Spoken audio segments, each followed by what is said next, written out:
Last but not least, our fifth speakers for today. We have heard from the eastern part of Indonesia. Now let's go to the urban community. Another woman, right, from Carbon Ethics. But before she comes and join me in front, she has a video for us to watch. So let's watch the video together from Carbon Ethics.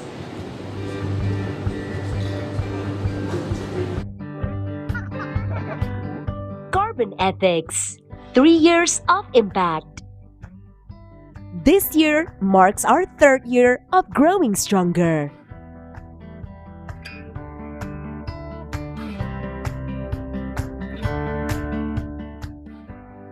All this time, we bring the earth closer to our hearts by protecting and conserving the nature.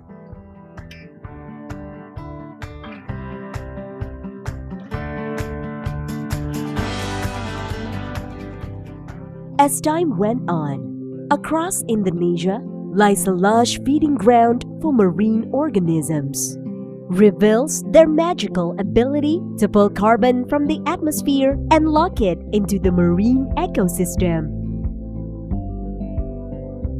While our trees are breathing, it does not only help the earth and the marine ecosystem breathe. It also brings life to the coastal communities who are at the heart of our conservation work.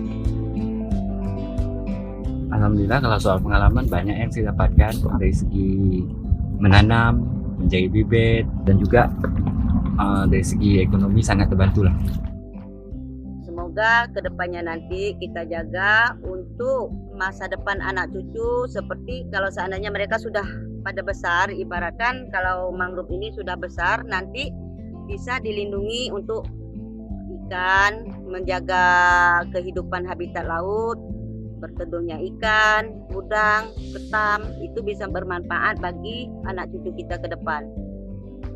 Kami tani mangrove ini istilahnya terbantu karena karbonetik ini dari segi perekonomian, terus dari segi aktivitas kami, terus dari ya istilah berdampak positif lah untuk keluarga dan kehidupan masyarakat kami. All of these began with your beliefs, who are passionately supporting our cause to restore the climate balance. Every action count, and every growth is precious.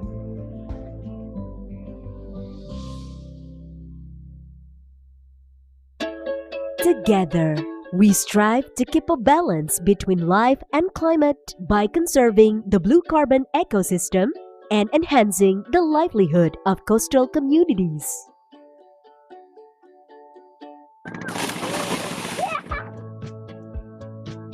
To sustain our impact, we empower our organization to be versatile to balance between supporting climate actions, answering the social and economic needs of the community, and developing young climate leaders.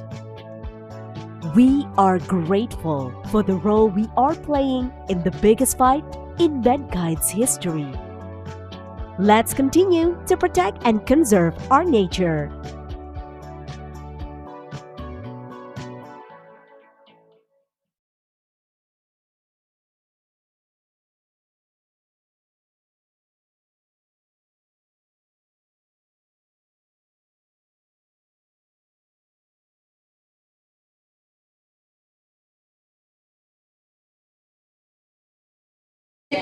Okay, awesome. You're gonna have like around 15 to 20 minutes to present what you have as individuals and also as a community with the Carbon Ethics to share with all of us in here. Thank you, Martha. Thank you, good afternoon Bapak Ibu. Saya pakai bahasa Indonesia campur-campur ya. Oke, jadi seperti kakak Teria tadi ya, kita isinya juga anak-anak muda. So Carbon Ethics was started 3 years ago dari 3 orang termasuk saya yang kita percaya bahwa kita harus take climate action really fast gitu. Mungkin saya sebelum ke slide selanjutnya, saya mau establish sedikit so we're all in the same page about climate ya. Karena saya rasa mungkin banyak yang sudah mengerti tentang kenapa sih krisis iklim sekarang ini begitu genting Tapi ada juga yang mungkin masih agak meraba-raba, emang apa sih, kita masih bisa kok kesini ke G20 ya kan, masih bisa makan enak, duduk enak, beraktivitas dengan enak gitu ya. Cuman tadi Kak Tere juga sempat menyebutkan di pulau kecil masalah climate ini tuh udah mulai sangat terasa gitu. Kemarin Kakak juga cerita ya yang panen pala gagal. Setiap saya pergi ke tempat manapun di Indonesia atau di luar negeri, pasti ada masalah iklim yang mengganggu masyarakat lokal. Mungkin kita di sini sungguh sangat privilege, tapi untuk orang-orang yang memang perekonomiannya langsung bergantung pada alam, it's about their economy, it's about feeding the whole family, it's about their health, it's everything. Bahkan setahu saya di suatu country di Middle East itu bahkan climate itu masuk the Ministry of Defense, because if there is a problem with food, we can have a war, for instance, amit-amit. Cuman, this is actually UN said that climate change is the biggest humanity crisis of modern world now. Begitu ya. Jadi saya harap sedikit konteks kenapa kita takut banget nih. We need to take action really fast. Boleh tolong next slide. Nah, sebagai Indonesian Youth, kita fokusnya ke blue carbon ecosystem. Kenapa? Kemarin Mrs. Michiko Miyamoto sempat menyebutkan ya, approximately 70% orang Indonesia, populasi Indonesia live in coastal areas. Artinya jutaan penduduk Indonesia bergantung kepada ocean. Ocean sendiri make up to 70% of our whole planet dan act as a major carbon sink. Indonesia sebagai negara kepulauan terbesar di dunia itu punya peran yang sangat besar untuk deliver ocean-based climate action. Di sini mungkin agak tidak jelas. Di sini disebutkan, UN report menyebutkan bahwa ocean-based climate action is expected to deliver 1/5 of emission cut yang dibutuhkan untuk melimit planet kita atas kenaikan temperatur 1,5 derajat. Jadi mungkin untuk yang kurang familiar ya, intinya bumi kita sekarang itu sudah sangat overload oleh carbon emission. Overload sehingga di 2030 diprediksi, saintis memprediksi bumi ini akan, sekarang udah mulai sakit, bisa jadi sakitnya sampai tidak bisa bumi ini kembali untuk thrive lagi. Alam kita sudah tidak bisa menghasilkan apa yang selama ini sudah banyak diberi untuk kita, begitu. Nah, jadi tadi ya kita fokusnya ke blue carbon ecosystem karena masyarakat sangat vital untuk masyarakat Indonesia dan Indonesia sendiri punya banyak potensial. Jadi ocean, climate, iklim dan Indonesian people itu highly interlinked. Jadi selama 3 tahun operations kita punya 3 sites, nggak kelihatan petanya, tapi pretty much di Sumatera, Jawa, dan Bali, dan semuanya community based conservation. Boleh ke next slide lagi? Thank you. Jadi sepertinya sebenarnya sama seperti banyak yang tadi teman-teman sudah present ya, semuanya local community based dan kalau kita bicara tentang climate, tidak bisa kita langsung jump into conclusion kita harus sequester carbon. Dan untuk konservasi itu pertama bukannya plan dulu nomor 1, tapi kita jaga dulu yang sudah ada, ekosistem yang sudah ada. Jadi cara kita untuk ke local community adalah on top of yes kita ada economic benefit dengan masyarakat melakukan planting, tapi kita juga encourage masyarakat untuk mengerti kenapa sih carbon ethics melakukan yang kita lakukan, kenapa sih mereka harus menjaga ekosistem yang sudah ada sekarang, eventually untuk keluarga mereka, untuk komunitas mereka, and the world in general in the context of climate balance, begitu ya.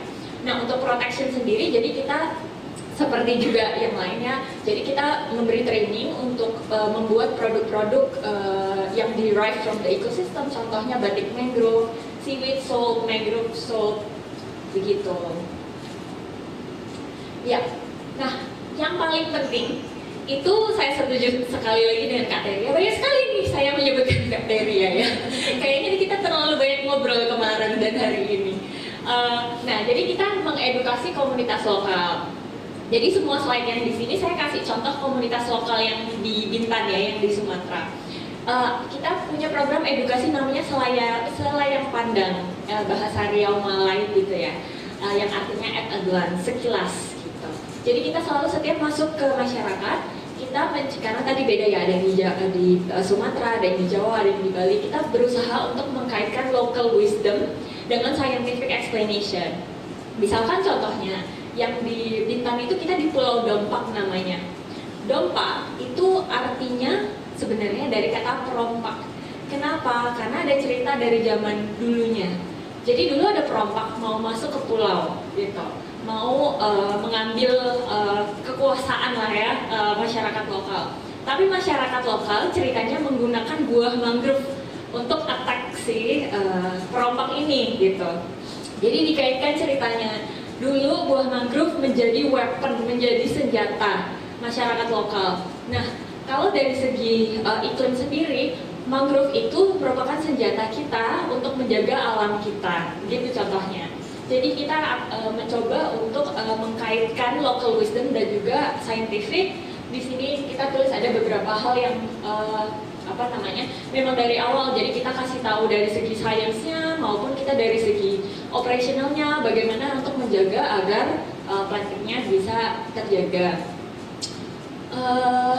Basically, ideally, yang kita inginkan adalah komunitas tidak hanya otomatis banyak komunitas lokal yang entry point kita itu adalah ekonomi dulu, ya kan? Tapi in the end, kita mencoba agar mereka masing-masing mengerti the importance of their role, sehingga mereka ikut tahu dan menjaga, begitu. Oke, dan menjadi ini ya, advocate untuk iklim. Nah, selain itu edukasi yang salah satu yang penting adalah involving the local youth. Jadi Mbak yang di sini namanya Mbak Novi. Mbak Novi ini adalah salah satu anak magang di kita. Dia semester 5 dari universitas lokal di Bintan, di Pulau Dompak. Belajar sosiologi. Jadi kita merasa bahwa kita itu harus juga involve academician dan juga melibatkan anak-anak muda di situ. Thankfully kita dipercaya oleh Universitas Maritim lokal, namanya Universitas Maritim Raja Ali Haji di Bintan. Jadi kita membuka, kita diminta untuk menerima anak magang dari 2 fakultas. Fakultas pertama adalah dari Fisheries and Marine Science, nomor 2 adalah dari Sociology and Political Studies. Jadi kita buka 2 jenis magang ya, yang satu adalah lebih ke science, yang satu lebih ke sosial atau kita sebut magang sosial. Nah, Mbak Novi ini adalah anak magang kita yang di program sosial. Jadi Novi bekerja mainly untuk 3 role. Satu adalah sebagai researcher. Research apa? Novi specifically meresearch untuk efektivitas women leadership di kelompok petani. Lalu nomor 2 sebagai fasilitator. Fasilitator artinya tim carbon ethics memberi training, climate training ke Novi sehingga Novi bisa memfasilitasi training untuk komunitas lokal, especially balik lagi terkait iklim dan otomatis untuk blue carbon ecosystem overall. Nomor 3, kita melatih, mengencourage anak-anak muda, anak magang kita untuk memberi rekomendasi terkait social initiative yang sudah ada ataupun yang bisa kita lakukan bersama. Begitu. Jadi hopefully kita bisa menciptakan anak-anak muda lokal yang tersebar di beberapa tempat agar bisa actively shaping the local community needs.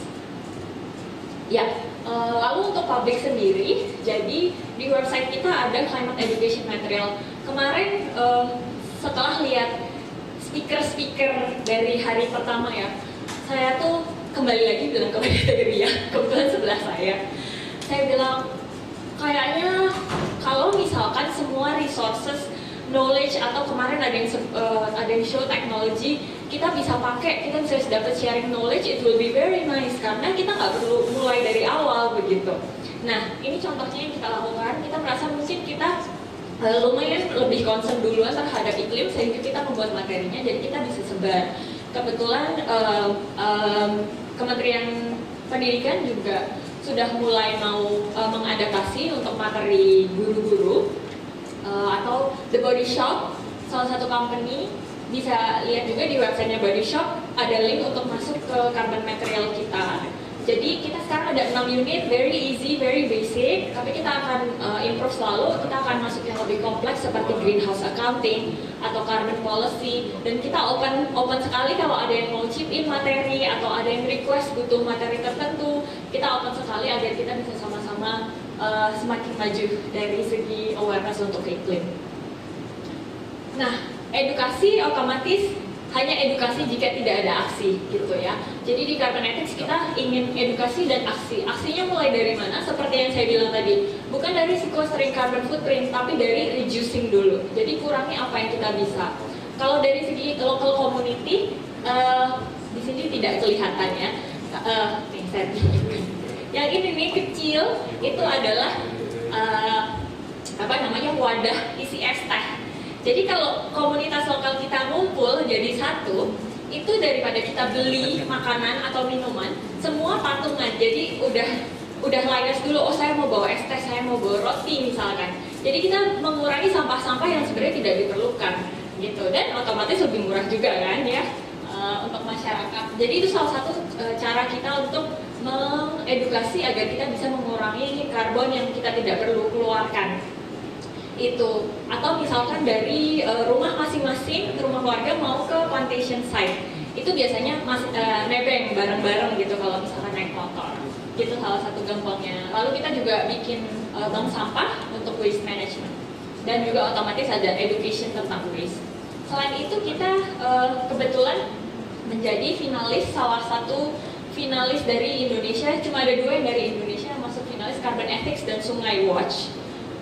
Untuk Iris Prize Grant untuk Carbon Reduction Initiative.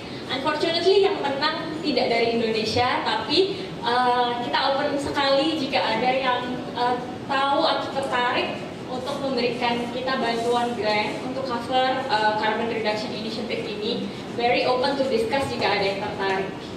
Oke, next slide-nya dari segi sequestering.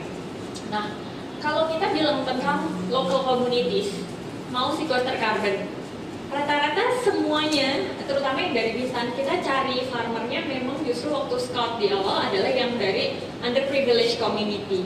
Jadi sudah pasti mereka untuk tahu carbon mereka berapa lalu di offset, kalau di sequester itu udah prioritas kesekian ya kan.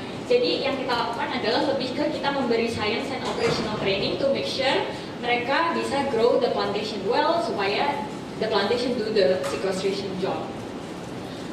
Jadi daripada mereka, saya tambahkan dulu satu, digital monitoring. Jadi tadi Mas Rudi ada dari segi apps ya.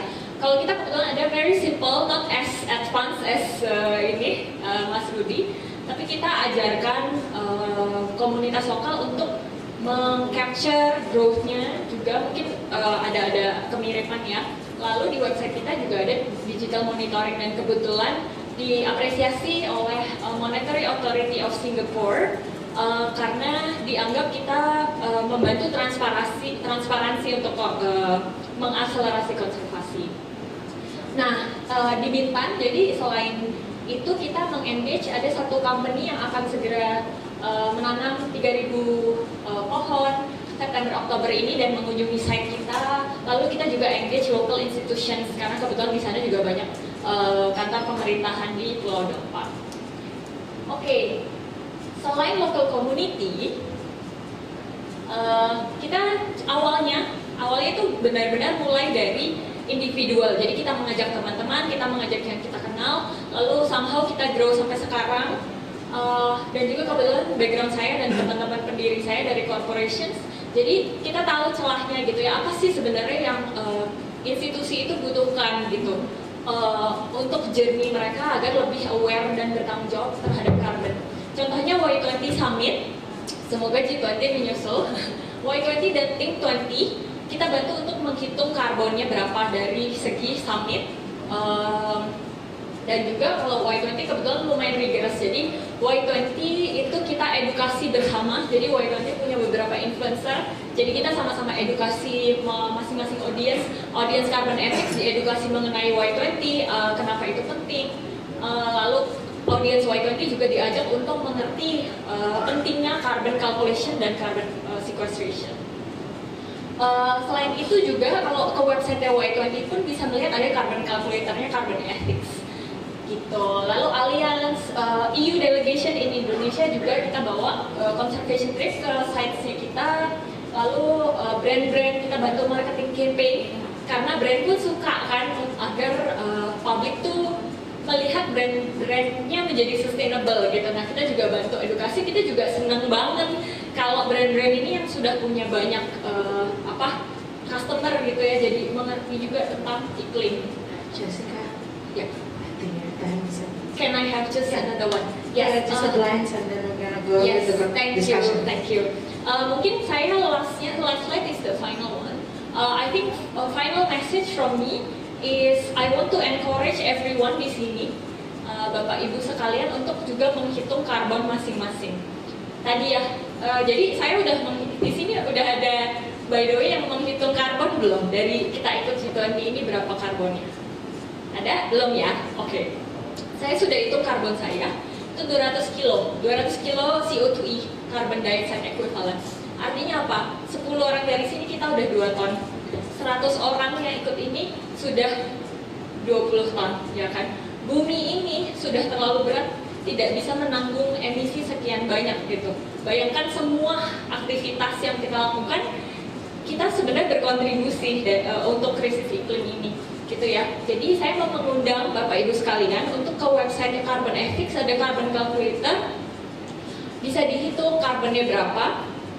Bisa juga langsung sequester carbon via Blue Carbon Package yang kita taruh di website, atau simply you can do everything, you can choose mau tanam via Kak Rudy, Kak Teria, Kak Jeffrey, anywhere. Yang penting let's try to start from ourselves. Kita be aware with our own carbon, try to reduce, and then try to sequester our footprint. Begitu saja dari saya, maaf. Awesome, thank you very much. I'm sorry. Give applause for Jessica. 2 questions, 1 and 2 and 3. Let's see. Let's fit them all in. One from. Let's go to this side as well. I'm sorry, Pak. Pak. Okay, Assalamualaikum warahmatullahi wabarakatuh.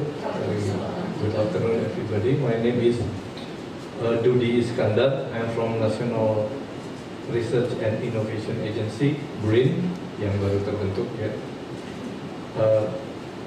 Saya kagum sekali dari pagi mengikuti anak-anak muda tampil in 3 things that they come up with the idea how to make it something environmentally friendly, economically feasible and profitable, and socially acceptable and adoptable. Itu hal yang sangat sulit dikombinasikan, tapi saya lihat dari mulai Bang Rudy, Kak Jeffrey, Teria, dan Jessica bisa mengkombinasikan itu. Saya mengusulkan ke Pak Teguh supaya keempat orang jadi bagian dari penyusunan roadmap dulu di Indonesia. Jadi tidak hanya mengandalkan kepada expertise yang kita hargai juga, tetapi anak-anak muda yang punya pemikiran berbeda dan mereka sudah memang bekerja di lapangan, tahu kondisi dan bagaimana mengaplikasikan ketiga hal tersebut. Ada 2 hal yang ingin saya tanyakan ke mungkin Jessica dan yang lain, karena kebanyakan tadi tidak mengungkapkan bagaimana mereka bisa menjalankan proyek ini, apakah dapat pendanaan, proyek, atau ini yang perlu diperhatikan adalah dalam menghadapi masyarakat adalah sustainability the project itself.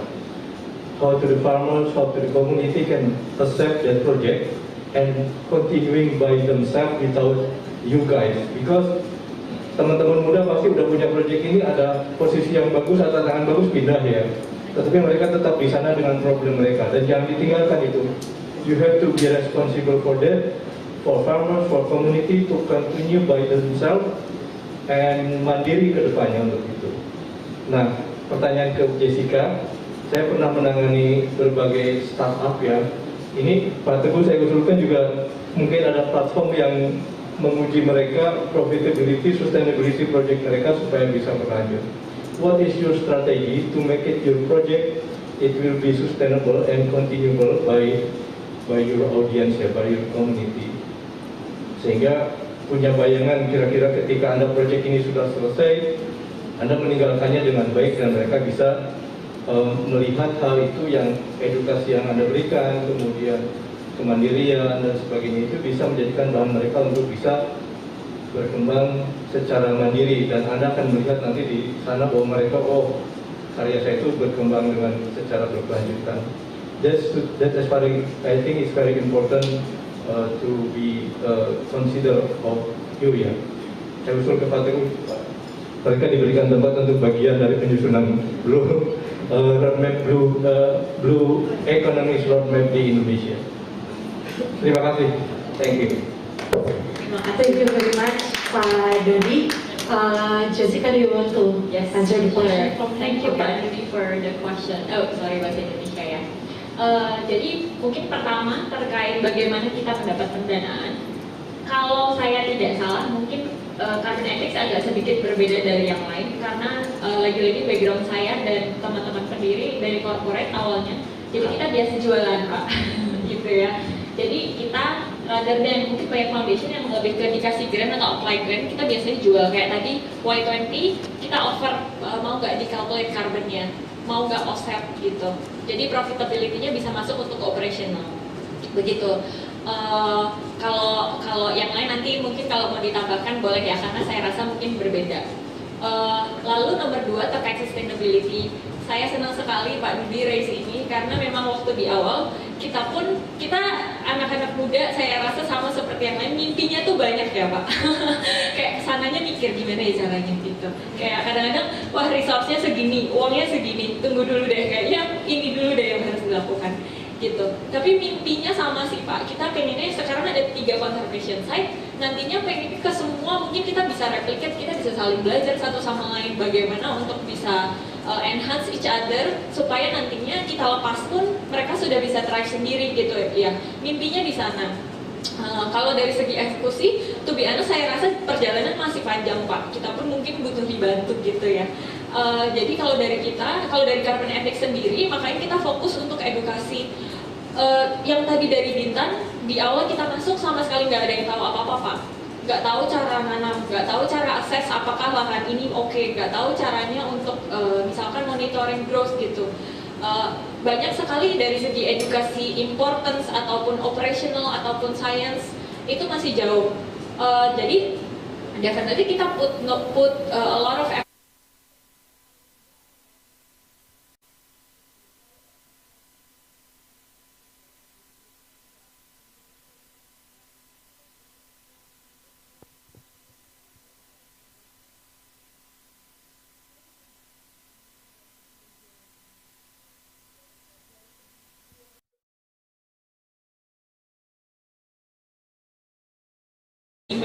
Gitu. Jadi mungkin kita rasa kalau misalkan dari kitanya sudah settle, kita bisa berbantu training mungkin marketing and sales untuk local community, dan itu saya rasa bisa jadi part of Bappenas dari Roadmap Blue Economy juga trainingnya, karena saya rasa itu bisa one fit for all kan untuk semua komunitas di Indonesia sebenarnya.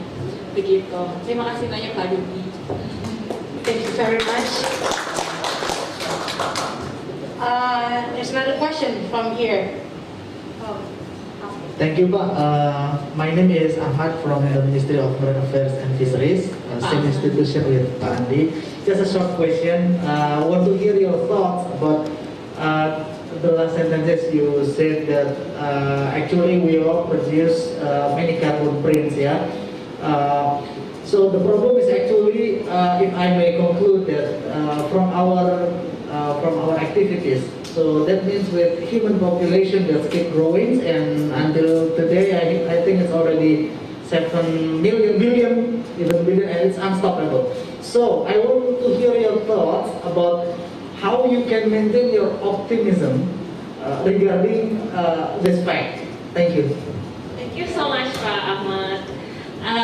Very good question, because a lot of the time actually it is very hard to be optimistic, but of course we have to give positive vibe, because it's not about complaining but it's about action, right?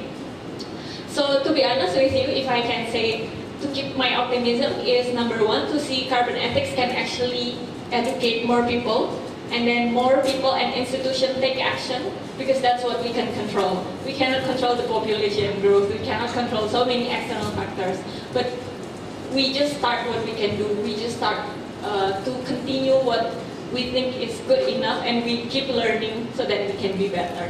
I think itu yang kita mulai ya Pak. Ya udah itu aja deh. Thank you Pak. Thank you very much. Do we have any question online from YouTube or Zoom? No, no question. Is there anything you want to add before we? Actually also tadi dari melanjutkan Pak Ahmad deh. Terima kasih sekali dari Bappenas dan tim G20 untuk invite carbon ethics. Semoga ini saya rasa menambahkan ya, it's about optimism, karena kadang-kadang kita mungkin pemuda-pemuda banyak sekali ya kayak oh isunya apa nih, kadang-kadang terbatas resource-nya, tapi kalau kita di-info kayak gini, kita dipercaya, kita jadi menambah optimisme kita semua ya. Terima kasih Bapak Ibu sekalian. Thank you very much, Jessica from Carbon Ethics. It's very nice to meet you.